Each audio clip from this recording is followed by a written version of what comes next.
I'm Corbett Wall with DV Auction, here with your cattle market summary for the week ending November the 1st, brought to you in part by the International Brangus Breeders Association. Brangus, nothing fake here, just real ranchers producing top quality beef. To find a breeder or a sale featuring Brangus breeding stock, visit gobrangus.com. Beware of a correction. If you haven't noticed, we've been steadily rising and sometimes in big hunks and sometimes just a kind of a strong steady gain. But for the last several weeks here on the boards, what I'm talking about on the futures market, we have just been gaining a lot of ground here. And when you have a rally that lasts that long, it starts making your techie people, your techie traders, your commodity people a little bit nervous, and they get to searching in those charts for something that tells them that there's going to be a correction. And those charts and the people that powers that be that talk about those are screaming that it's time for a correction. So don't get nervous. This board's probably going to drop back a little bit this month sometime. I don't know if it'll be this week, I don't know if it'll be next week, but probably this week or next week. I would doubt that it would wait until the holiday week there to do it, but probably going to see a little bit pull back, maybe just taking some profits there from some gains that some of your funds had. But one of the main reasons is we've lost that front month. Now we had been right in the maturity month with October being the front month on both live cattle and feeder cattle. So now we've moved past that. So now we're in the November feeder cattle month, but we're early on in it. And now on live cattle we're off to December. So they've got some wiggle room. They don't have to meet up for a while. So they've got some wiggle room. It's a good time for that to drop back a little bit. Just don't get nervous about it. I'm not even sure that it's going to take the cash market back much. So, it may just make it a little bit easier for those guys that are selling fat cattle to achieve a basis there. But it's going to drop back a little bit, and we'll see it here within the next couple of weeks, I'm pretty sure. And that's not the market. Your futures market is not the market. And a lot of you guys make that mistake. You want to know what the market is, you talk about the market. The futures market is not your market. The cash market is your market. That's what somebody's actually willing to pay for the real thing. And you can't stop those and turn them around on a dime. It's like trying to stop a big truck when you're moving in that direction. And on this cash fat cattle market, we have been moving up. We gained a bunch more this week, and we'll tell you all about it. Let's talk about some other things that went up a little or happened this week. Had several legislation things that happened. The Real Meat Act was introduced, saying that we're going to put imitation on these fake meat products, and if that bill would happen to get passed, we'd love to see something like that. And that was nationwide, not just within a state. We've seen another bill introduced, some South Dakota senators, the U.S. Beef Integrity Act, which is the main thing that we really want, which is that they can't put a product of the USA on beef that was imported or brought from somewhere else and just further fabricated here in the USA. It has to be cattle that were beef that was raised here, slaughtered here, and cut up here too. So that would be great if we could get that. That's the biggest thing that we want when we're talking about cool. But we also saw a resolution introduced by John Tester of Montana, a Democrat, a resolution to reinstate cool. So we'll see what, if anything, happens with any of that, but at least people are really aware. The awareness is really high out there, guys, and people are trying to fight for things. If we do a little bit less bickering and a little more just promoting positive things, I think that would be the best thing. One thing that I saw as a positive, I don't know if you guys saw it, but they've been having a lot of fires way out west there in California, and it was positive for goats But the Ronald Reagan Presidential Library was in danger of getting into that fire. But the local fire department had introduced goats to 400 acres around that property there, and they had cleaned that brush out, and basically the fire got up there to it, and it was just a barrier there, and didn't have any fuel to burn. And you think, wow, that's a novel idea, bringing livestock in to graze areas to get a lot of that tinderbox stuff out of there. Same thing with cattle, guys. We need to be promoting that. You know, everybody's saying that you know, cattle are ruining the environment. If we would promote grazing in more of those areas, and you know, and I say goats because that was kind of unique that it happened with goats. Goats do a good job of cleaning out brush. Goats do a really good job of running right in front of cattle in real brushy type pastures, because goats do not compete with the cattle. They won't eat the grass that the cattle want until they run out of other stuff to eat. So they're a good thing to run ahead in a rotational grazing type setup, run right ahead of the cattle, because they'll get rid of a lot of that noxious stuff that really kind of upsets the cattle's stomach, and leave the good grass for the cattle until they run out of other stuff to eat. But cattle will do the same thing, and you know, I wonder how much pollution was caused when they have those big fires and all that smoke goes up.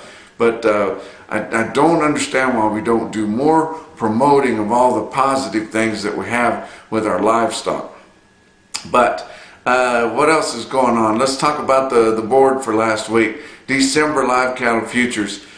Gains everywhere. Look at all this. Monday on your December live cattle, which is your spot month now, Monday was up 52. Tuesday was up 22. Wednesday was up $1.47. Thursday they took back $1.07, and then Friday up $2.30 on the news of the higher cash trade that popped up on Friday, with December live cattle contracts ending the week at 119.52. That was a $3.45 gain for the week. You look off into February, 124.22 was the settle for the week, up $3.15. November feeder cattle, look at the gains here.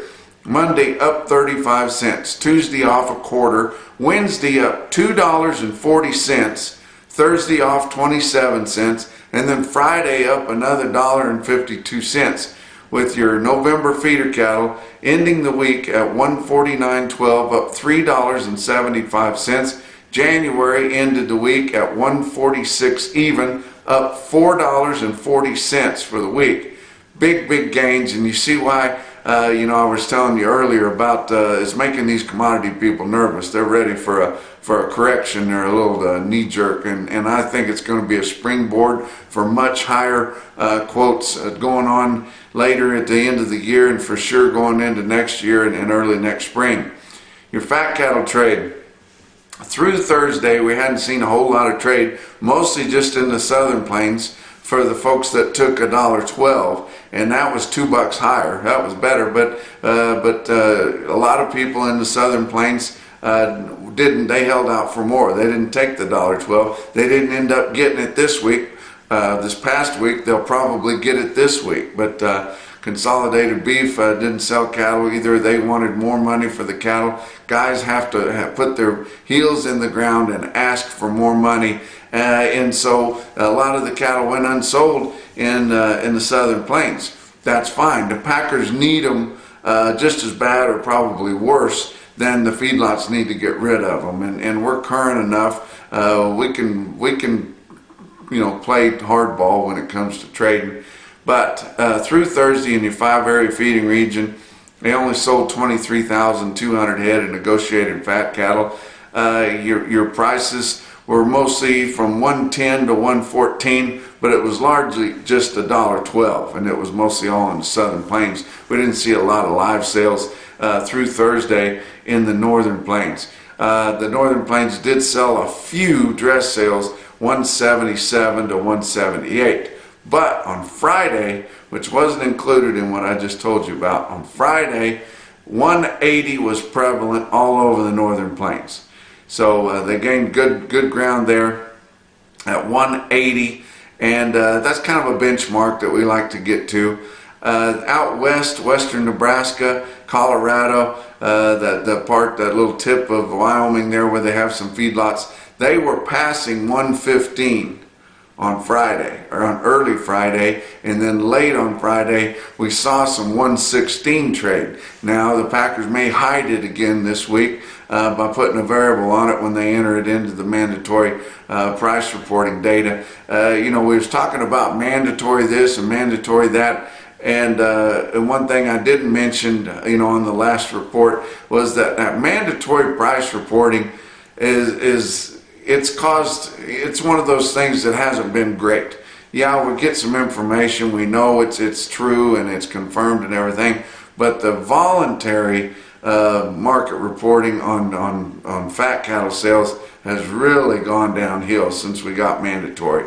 We don't have the schedulers. Back when I worked with Market News, you'd call the schedulers at the end of every week and they would go down the list and give you the cattle and tell you that, and you could put that on a voluntary report. Now it all comes in automated through a computer, and all they got to do to hide that is slap a variable on it, and then it gets thrown into some kind of a formula deal, and we don't really see what happened. But we'll see. We know that there's a lot of private sources, good sources, that talked about $1.16 being paid, and considering maybe even $1.17 they thought it was going to take if they did any early Saturday morning trade. But we'll see how much 116 shows up. We did get a couple deals of 116 that showed up on Iowa, but confirmed sales on Friday in Iowa, they had about 14,000 from 111 all the way to 116 live. Kind of hard to tell. Dress basis from 175 up to mostly 180. Nebraska had over 10,000 there on Friday that were confirmed. There'll be a whole lot more than that because they were doing a whole lot more late Friday that wouldn't have got put in yet. They had live sales from 113 to 115 and 180 prevalent, and it was mostly the 180 dressed. But like I said, you get out west and they were passing that 115, taking some 116 and wanting 117. Kansas only quoted about 500 confirmed on Friday, 500 head from 112 to 113 and some 180 dressed. But the Southern Plains held out, and we're hearing some stories that guys are going to be asking for more money on this week's show list. They're going to want more. Some guys are saying, I don't know why every week when we're in a rally market, when the market's going up, and your Packers need cattle, I don't know why we ask $2 more. Why not ask $10 more? Your box beef cutout values gained, $7.70 on your average trade last week on choice cuts. And people are asking just $2 more for fat cattle. We need to ask like $8 or $10 more, and then maybe settle for $4 or $5 more instead of asking $2 to $4 more and settling for $1 or $2 more. And that's what we need to do. We talk about what do we need to do here. What kind of legislation do we need? What arms do we need to twist? What do we need to do to fix this cattle market? We need to get a bigger share of the retail price for beef. Retail price for beef is way up there. The demand for beef is way up there. We just got to get more of it on the producer end. And you think about it, like the grain farmers, you got a loaf of bread there. What percent are they getting? It's a very, very small percent, just like your cattle deal is. I've told you 1,000 times, 2018 was set an all-time record for the smallest percentage of that retail price given to the producer. 2019 is going to blow that out of the water. But we got to ask more money for cattle if we're going to get it.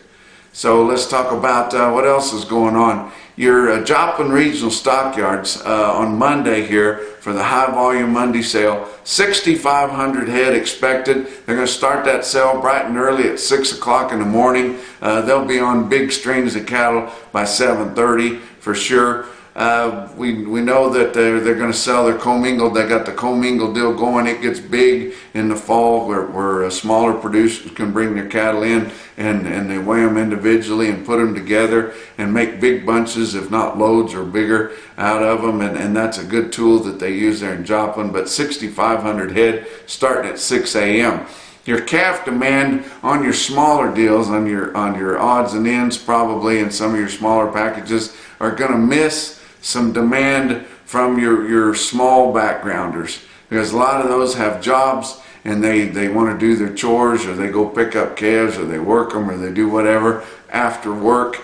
Well, daylight savings time has gone away now, so we've changed, so we've fallen back. So now your guy that has a job in town, it's dark by the time he gets off work. He's not going to be able to go out and check his cattle, and it's be probably dark when he gets ready to go to work.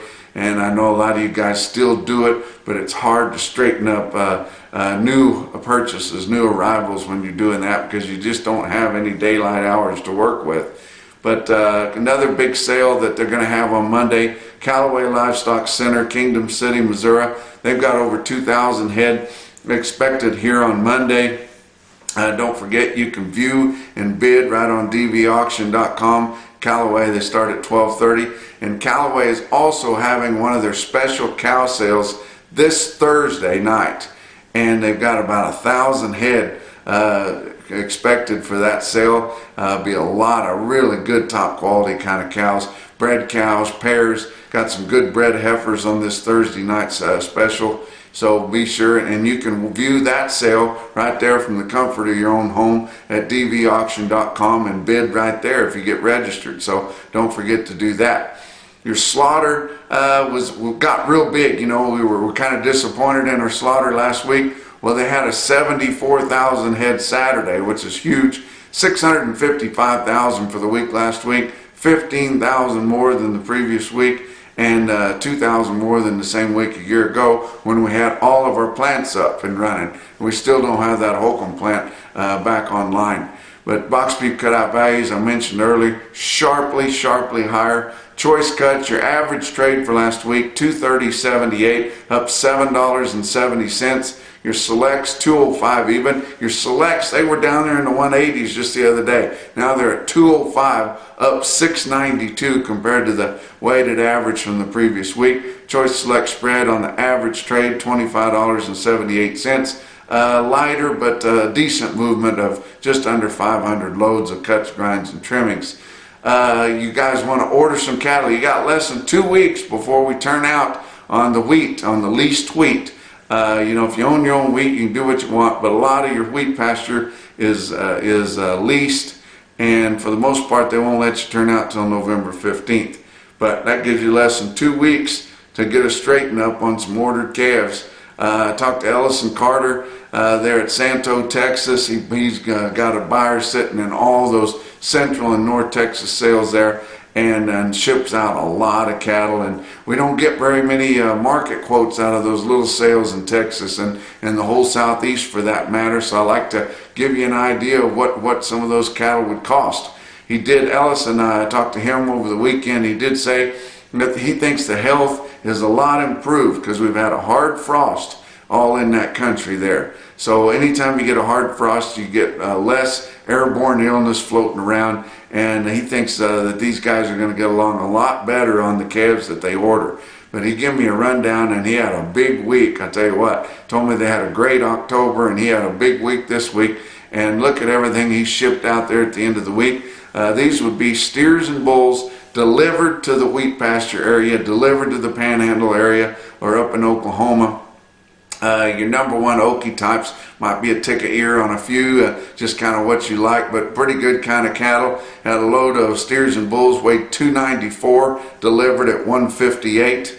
Another good load there, weighed 356 at 148. He had some kind of plainer end four weights, averaged 453 on the load, costing 132 delivered. Back to the better kind, 506 pound average on the load at 135. 5 1/4 average on some pretty good calves, delivered at 132, and it's a bigger, heavier end of the 5 weights. Good calves there, 559 on number one Okies, 559 pounders, delivered for 128. On the heifer kind, the better kind of heifers weighing 351, delivered at 132. Some more good heifers average 404 pounds on the load at 128. some kind of ones and twos type as a plainer end, and might be a few plain ones on them, might be some crossbreds on them, but still good enough cattle. A load of them averaged 456 at 122, a load at 508 pounds at 120, and a load weighing 5.5 at 116. If you're interested in anything like that, EllisonCarterCattle.com. Let's talk about your markets, your feeder cattle cash markets. Last week, real-time index on Cattle Market Central ended the week at 145.30, up $2.04 compared to the end of last week, and just steady gains on these. And that is very, very strong, right in the face of these big numbers of calves. Now we had kind of rough weather, especially right through the middle part and right on that borderline between the northern and the southern plains right there along I-70, kind of some nasty weather there. It was kind of cold, damp, and miserable in Oklahoma. They didn't have big runs there. But up in the northern plains where those guys work in all types of weather, they had big, big runs up there. And trucks is what's kind of hurting things up there. They're using more trucks to haul these fat cattle around, jostling them between way out west and filling gaps and taking some cattle in Kansas that would normally go to Finney County, taking them up to your northern plants. And so there's just not as many trucks around. And a lot of your buyers are saying, I could buy more calves if I could get them going where they need to go, and they just can't leave them sitting around the sale barns. But your cash feeders in your sale barns, selling from steady to $5 higher. Of course, it's better on your heavier yearling type feeders, as it always is, but right now it's some cattle that are big enough that could reach their finished weight and hedge off the April board. And that's very important on that. We're starting to get where those won't now, because we're getting later and later, and so many of them are calves, and the calves just won't put it on like a yearling will and don't have a good chance to make it. Look at these loads out of Fort Scott, Kansas on Saturday there. They had some good cattle and heavy 7-weight and 8-weight loads of steers, and they were bringing from 148.5 to 150.5, and that's as high as they sell them just about anywhere, guys right there at Fort Scott, Kansas. Look at a load out of Mankato, Kansas, a different part of the state there. 59 head of 850-pound feeder steers, 154.50. And that would be on the extreme high end too. And then the top quote I saw on calves was out of Burwell Livestock Market in Burwell, Nebraska. 58 head, 497-pound steer calves, bring $170. That's a look at your week's markets from a home DV auction office here in Canyon, Texas. We'll talk to you next week.